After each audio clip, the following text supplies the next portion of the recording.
It's my privilege and honor to kick off this event and the opportunity to have this conversation, which is with probably the most famous leader of the industry, and certainly the first to deploy what we now know of as the shared scooter model, and therefore pioneer.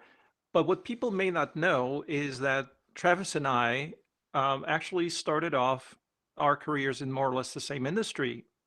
He started in with Qualcomm while I was at Nokia, and Nokia and Qualcomm were rivals in those early 2000s.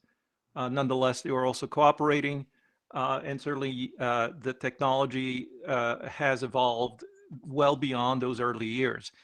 But what's interesting, because of our shared background in telecommunications, is that we both speak the same language as far as, the potential for micromobility being very much related to the potential of the smartphone as we saw it back 20 years ago. So firstly, let me ask you if you think maybe that, that this is an assumption that's correct. How do you think about the smartphone on wheels as we move into the next generation of micromobility? Yeah, first let me start off by just saying thank you to you, Horace, and the entire Micromobility conference team for having me here today. I've certainly been following the conference closely and appreciate your efforts, really advancing the industry and originally coining the term micromobility. So again, thanks for having me. Really appreciate it. So yeah, no, it's super interesting. I think when I was at Qualcomm, as you mentioned, I think you were at Nokia around the exact same time. And I first became fascinated about the cell phone industry in college when I got my first cell phone, and ultimately moved to California when I graduated in 2002, and I joined Qualcomm at that time. My first job was actually a temp job. I was just trying to get my foot in the door into the cell phone world.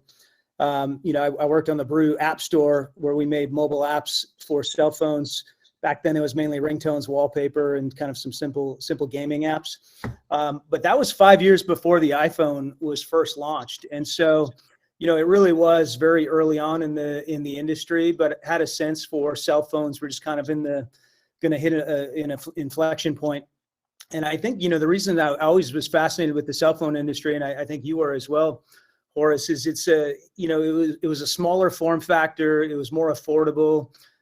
It was a lot more fun to use. You could put it in your pocket and carry it around with you. And so, the interesting thing now, fast forwarding to today, or really back in 2017, I mean, one of the aha moments for me starting Bird was, kind of those experiences in the cell phone industry. And I saw a lot of similarities with micromobility and a lot of parallels. And it might have been some pattern recognition there, but it is with micromobility, it's obviously a smaller form factor. It's more affordable. It's easier. It's more fun to use than a car, in particular a gas car. And so the parallels are pretty incredible.